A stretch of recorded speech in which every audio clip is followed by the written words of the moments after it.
Rauscher here. Today we're going to be talking about Stony Hill Nugget number 251. Forgot to write it up here, but it's compassion and empathy are connection and interdependent. Now, 5 of the main concepts here.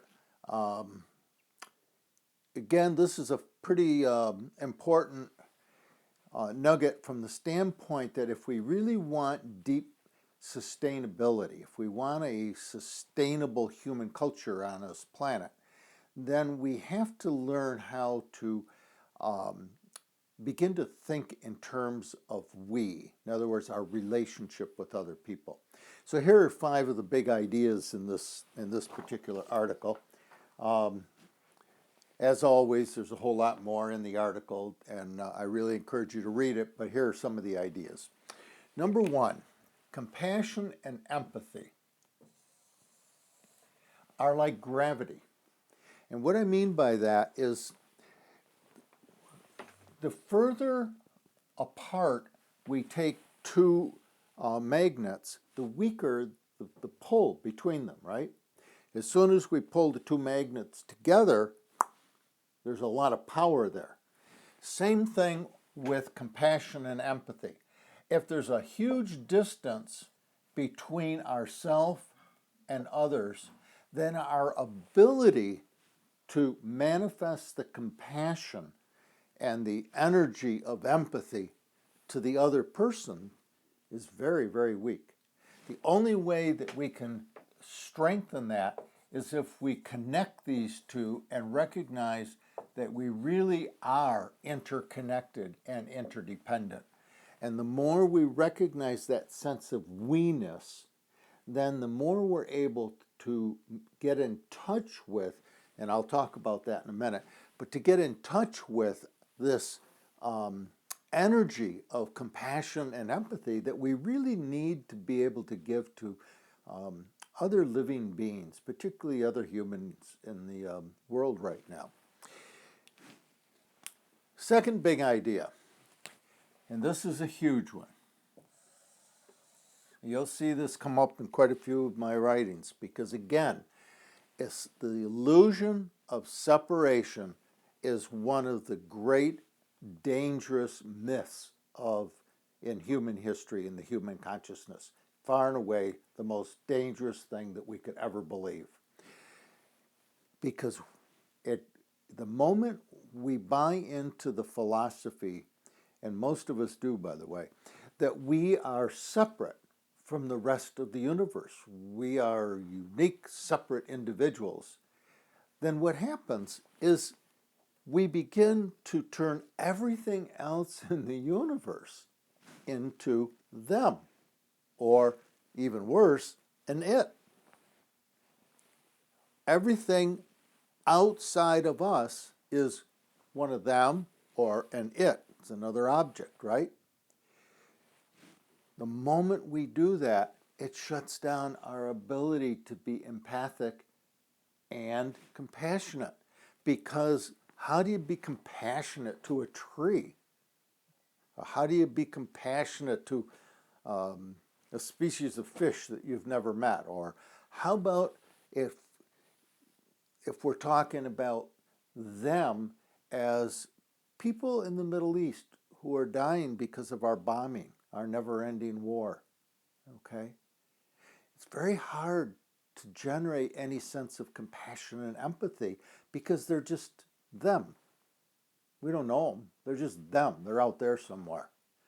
We lose sight of the fact that they really are human beings, okay? And that brings us to our third point.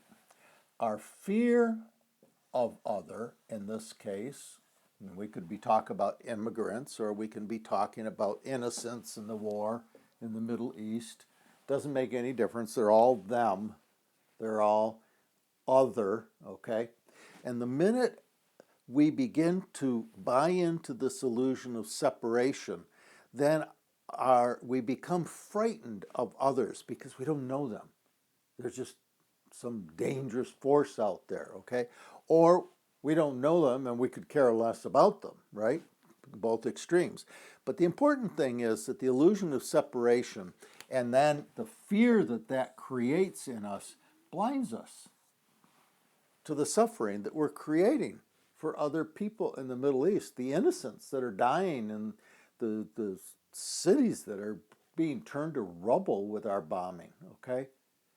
We lose our humanity when we think that we're separate.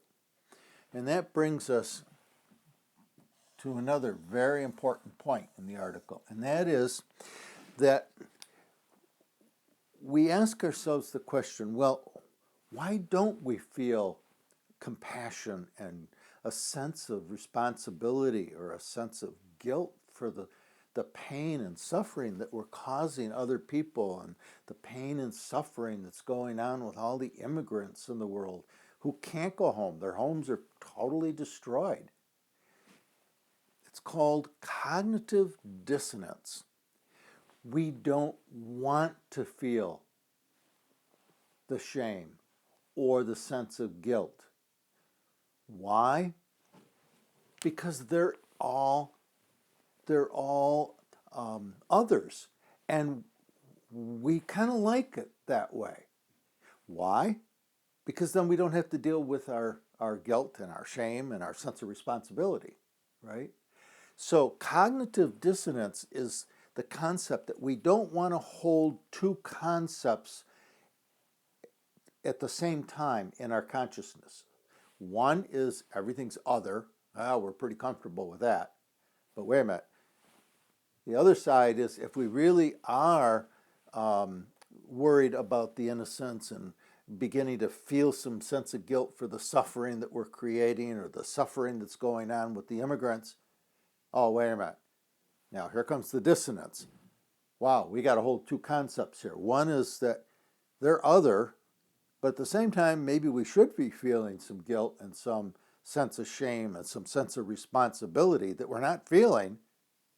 And then cognitive dissonance says, well, we can't hold both of those because it's just not comfortable to do that, to hold two conflicting ideas.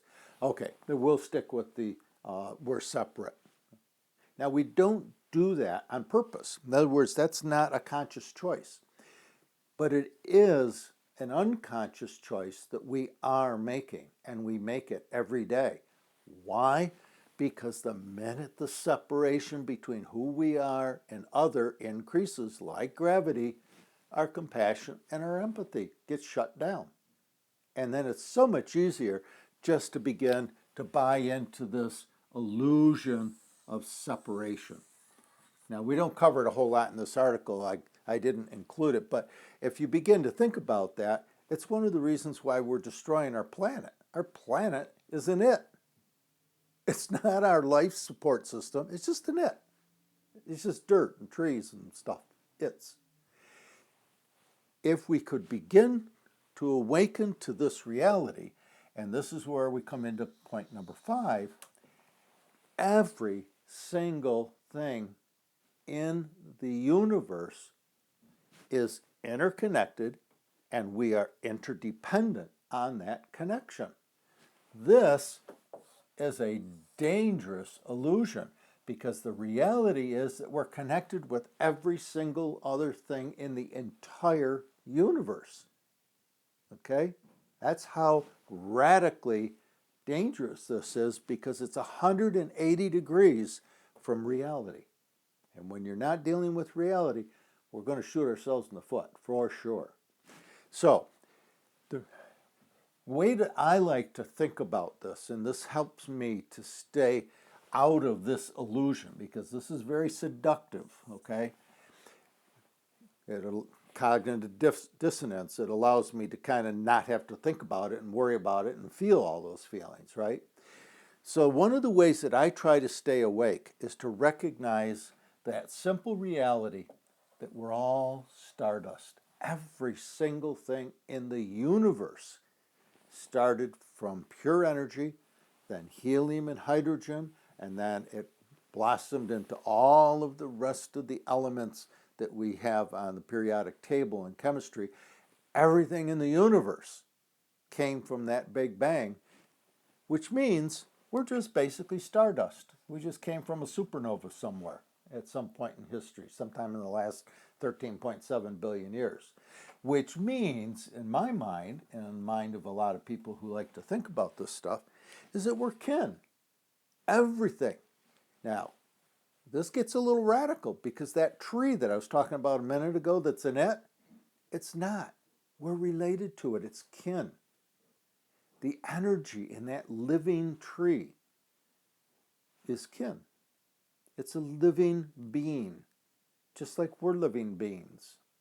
Okay? It doesn't have the same level of consciousness that we do, but there has to be some level of consciousness there. Otherwise, it wouldn't know how to get food and how to grow and make leaves and drop leaves and make walnuts, and those walnuts could turn into other trees. There's a lot of consciousness going on. It may not be like ours, in other words, not as self-aware, but in terms of what we're talking about in this article, it's important because we have to begin to see those trees and the ocean and the rivers and our mountains and our soil as thou.